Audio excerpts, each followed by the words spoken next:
जिन्दगी यहाँ के गर्ने भन्नुहुन्छ म 2 देखि 3 वर्ष चाहिँ लोकसेवालाई छुट्याउनु भन्छु कि 2 देखि 3 वर्ष चाहिँ लोकसेवालाई चाहिँ छुट्याउनु भन्छु कि मैले चाहिँ हैन पहिलो वर्ष तपाईहरुलाई सिलेबस बुझ्दै जान्छ लोकसेवा पढ्नमा पहिलो वर्ष त यता र उता तिरिमिरी हुँदै गइसक्छ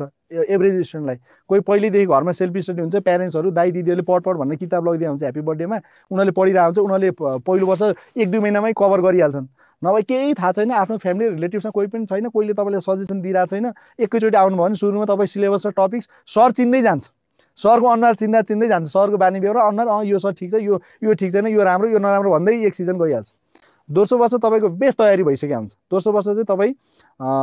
मैले यो जुनीमा कुबेर सरलाई रियलमा देख्न पाउँछु कि पाइन्छ सबले पाइन्छ अनि दोस्रो वर्ष चाहिँ तपाई एकदम बेस्ट तयारी भइसक्यो हुन्छ नाम निस्किहाल्छ कि 8 महिना 10 महिना तयारी गर्नेको अब नाम निस्किन सुरु हुन्छ कि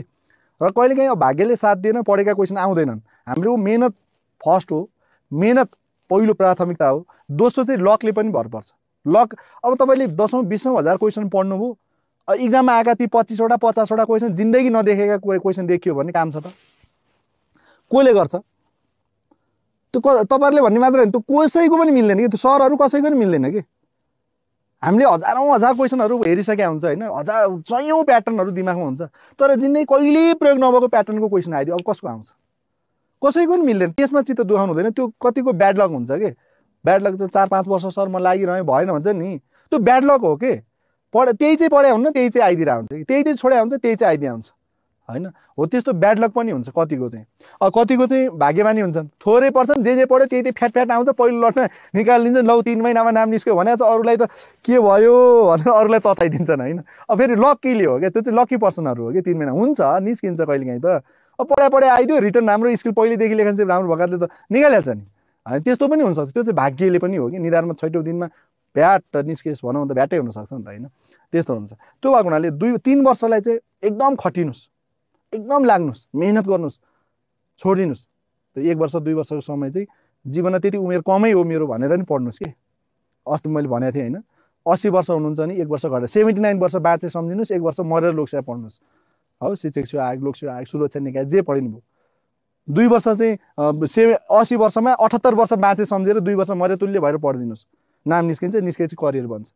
तर 2-3 वर्ष फुल्ली लाग्ने भनेको मैले भनेको स्टाइल भनेको चाहिँ फुल्ली हो भनेको फुल्ली हो के फेरि अब म सर कुबेर सरले भनेको छ 3 वर्ष भनेको छ भनेको 3 चोटी फर्म भर्नुस् भने होइन के मैले 3 पटक फर्म भर भनेको होइन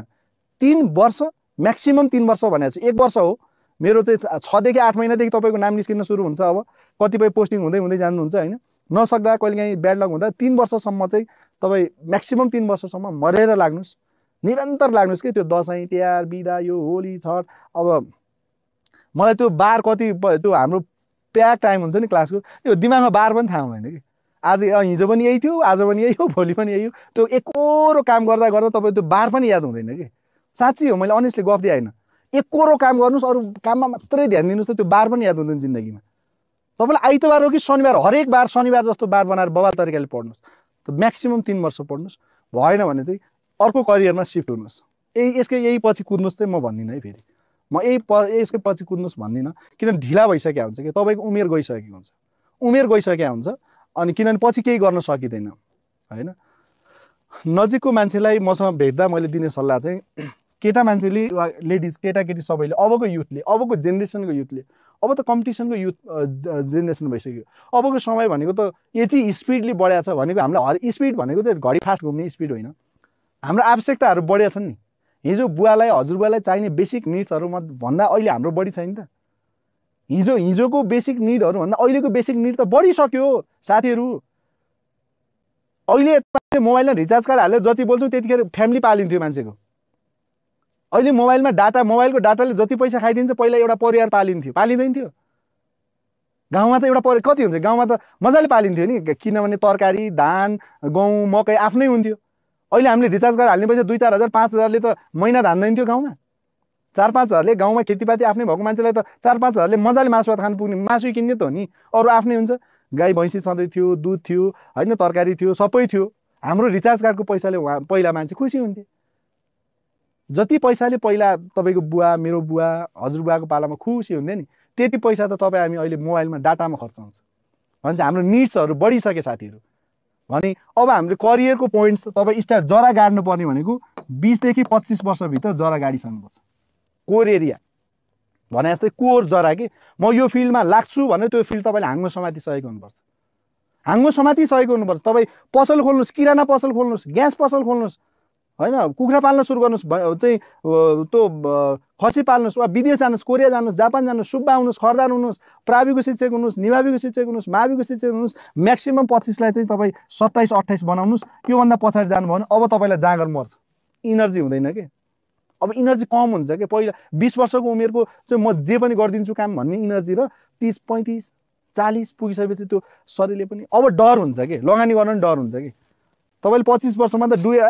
म कमाइहाल्छु नि भविष्यमा भनेर तपाईँ इन्भेस्ट गर्न सक्नुहुन्छ, रिस्क लिने आँट आउँछ तपाईँको। तर जब तपाईँ 30 वर्ष कट्नुहोस्, अब बिहे हुन्छ, केटी मान्छे त अन्त 25-26मा बिहे गरिदिनुहुन्छ, अब बिहे हुन्छ, केटा मान्छेलाई बिहे भइसकेपछि जिम्मेवारी बोध हुन्छ, परिवार पाल्नुपर्ने, बच्चा पढाउनु पर्ने, होइन। अब तपाईँका पहिला आफू एकजनाको आवश्यकता हुन्थ्यो, अब एकजना त बिहे गरेको दिन थपियो, त्यसपछि के थपियो, थपिन सुरु हुन्छ, आवश्यकता बढी, अब प्रेसर सुरु हुन्छ दिमागमा, मेन्टल चाहिँ अब तनाव हुन्छ। अर्को साथीले प्रगति गरिसक्छ, अर्को साथीले घर हालिसक्छ, जग्गा किनिसक्छ विदेश गएर, होइन। आफ्नो दिमाग तातिन सुरु हुन्छ किनभने बुढीलाई किन्न पर्यो, बच्चालाई किन्न पर्यो, पढाउनु पर्यो, स्कुल अब त कति महँगो भइसक्यो, छ कि छैन? हो, त्यो भएर तपाईँले बरु यो बिचको उमेरलाई चाहिँ त्यागिदिनुहोस् कि। 20-22 वर्ष, 23 वर्ष, 24 वर्ष उमेरलाई म यो उमेरै छैन मेरो जीवनमा भन्ने, मरेर पढ्ने र नाम निकाल्ने। जसले चाँडै निकाल्यो ऊ चाँडै सक्सेस हुने। यही हो रेस, जिन्दगीको रेस भनेकै यही हो, होइन। मैले तपाईँले अरूलाई सल्लाह दिने जस्तो अब 30 कटेको हुनुहुन्छ नि, जस्तै 30 अहिले यहाँ 30 वर्षदेखि 35 वर्षका हुनुहुन्छ, लेडिजहरू 39 पनि हुनुहुन्छ, 38 पनि हुनुहुन्छ नि, बढी उमेर भएको साथीहरू हुनुहुन्न त अहिले क्लासमा। ल तपाईँको मनमा मैले भनेको कुरा मनमा छ कि छैन ल भन्नु न। आज तपाईँ 35 वर्ष 38 वर्षमा जागिरीको लागि तयारी गर्दै हुनुहुन्छ, कति गाह्रो छ अहिले भन्नुहोस् त। छोराछोरी पढाउनुपर्छ, छोराछोरी आयो खाना खुवाउनुपर्छ, रुन्छ, च्याच्या गर्छ, दिशा सफा गर्यो, नुहायो, उसलाई नुहाउ कि आफू पढाउँ, उसलाई खाना खुवाउँ कि, टाइम हेरेर खुवाउनु पर्यो, बिरामी हुन्छ हस्पिटल कुदाउनु पर्यो, राति 12 बजे बिरामी खुवाखुङ गरेर कुदाउनु पर्यो। अब तपाईँले तयारी गर्नलाई तपाईँलाई कति टेन्सन छ, कति प्रेसर छ तपाईँलाई ल भन्नुहोस् त, 30 वर्ष कटेपछिको साथीहरूलाई। अनि अहिले जे पढ्न जोस आछ, तपाईँले 24 वर्षको उमेरमा पढ्दैको भए यस्तो तनाव थियो। ऊ 38 वर्षको साथी म छु भन्नुहुन्छ, होइन। यहाँ हुनुहुन्छ नि अन्तिम 40औं वर्षको अन्तिमचोटि फर्म भरेर नाम निकाल्ने मान्छे नि देखाएको छ नि मैले। हाम्रो विजय सरै हुनुहुन्छ यहाँ पढाउने, अफिसर पढाउने सर, 35 वर्षको अन्तिम 2-3 दिन अगाडि पुगेर फर्म भरेर नाम निकालेर उपसचिव भइसक्नु हुनुहुन्छ नि। तर मैले भन्न खोजेको त्यतिखेरको त्यो प्रेसर तपाईँलाई कति धेरै हुन्छ कि, म्यानेज गर्न कति। ऊ 19 वर्षको साथी हुनुहुन्छ, ऊ भरतजी, अब अहिले 19 वर्षको मान्छे पनि यी तयारी गर्दै हुनुहुन्छ, यहाँ 39 वर्षको मान्छे नि सँगै हुनुहुन्छ। ल हेर्नुहोस् त, 19 दुना 38, डबलभन्दा जेठो मान्छे हुनुहुन्छ। अब 19 वर्षको मान्छेले त अहिले मेरो 19 देखि 20 वर्षसम्म उमेरै छैन, यो 1 वर्ष उमेर भगवान्ले मेरो लागि गायब सिद्धियो, यहीँ पढ्ने, यहीँ नाम निकाल्ने। साथी जतिखेर पढ्न सुरु कति पीडा छ ल हेर्नुहोस्, यहाँ दुःख पाएर पढ्न आएको हो नि, करोडपतिको छोराछोरी कोही पढ्न आएको छ त छैन नि त, हामी केही गर्न सके हुन्थ्यो भनेर आएको त नि, होइन। अनि ल हेर्नुहोस् त, तपाईँको डबल उमेर भएको साथीहरू अहिले लाग्दै हुनुहुन्छ, जुन कुरा तपाईँ आज सक्सेस हुन सक्नुहुन्छ यदि मेहनत गर्नुभयो भने। 18 वर्षकै मान्छे परमेश्वरजी म 18 वर्षकै छु सर भन्नुभएको छ, तपाईँ सम्झिनुहोस्। आज तपाईँ 18 वर्षमा लाग्दै हुनुहुन्छ, आज हेर्नुहोस् त, यो तपाईँसँग साथी 18 दुना 36 भन्दा बढी वर्षका मान्छे यहीँ हुनुहुन्छ भने तपाईँले अब यो देखेर यो 38 वर्षको चाहिँ तपाईँको बुवाको उमेरको मान्छे यहाँ सँगै हुनुहुन्छ, अङ्कलको उमेरको मान्छे, अङ्कलहरू यहाँ सँगै हुनुहुन्छ, आन्टी सँगै हुनुहुन्छ भने यो अङ्कल आन्टीको उमेरमा पुगेपछि पढ्ने कि अहिले म बरु 18 देखि 20 भित्र जागिरी खान्छु भन्नुभयो भने त पेन्सन हुने बेला हुन्छ। पेन्सन हुने बेला हुँदैन, अनि रिल्याक्स पारेर खान पाइन्छ, अरू काम गर्न पाइन्छ। त्यो चाहिँ तपाईँले फिल गर्ने हो कि बाध्यताले हो नि त। 37 वर्षको मान्छे विदेश गएर विदेशमा पढेर नाम निकालेको साथीहरू हुनुहुन्छ, विदेशमै कतारमा पढेर गत वर्ष नाम निस्क्यो। सोच्नुहोस् न, बाध्यताले होइन कतार जाने, रहरले म इन्जोय गर्छु भनेर दुबई कतार कोही जान्छ, मलेसिया कोही जान्छ। त्यहाँ त सँग यहाँ खान गाह्रो भएर नेपालमा चाहिँ अलिकति ऋण तिर्न सकियो, अलिकति केही जोड्न सकियो, सम्पत्ति जोडिएला, केही छैन भनेर कतार दुबई गएको होइन। कतारमा बसेर काम गर्ने मान्छे अनलाइन पढेर यहाँ आएर इक्जाम दिएर नाम निकाल्छन्। यो त मनमा रियलाइज गर्नुहोस् हेर्नु साथीहरू, तपाईँ मनमा तपाईँ आफ्नो लागि मात्रै रियलाइज गर्नुहोस् कि संसारमा कसैको लागि तपाईँले नाम निकाल्नु पर्दैन, आफ्नो लागि मात्र नाम निकालिदिनुहोस् पुग्छ। तपाईँले कुबेर सरको लागि निकाल्नु पर्दैन, तपाईँको बुवा मम्मीको लागि निकाल्नु पर्दैन। बुवा मम्मीको त उमेर सिद्धि, अब तपाईँले गरे पनि तपाईँले नयाँ नयाँ ल्याए जिन्सको प्यान्ट, यहाँ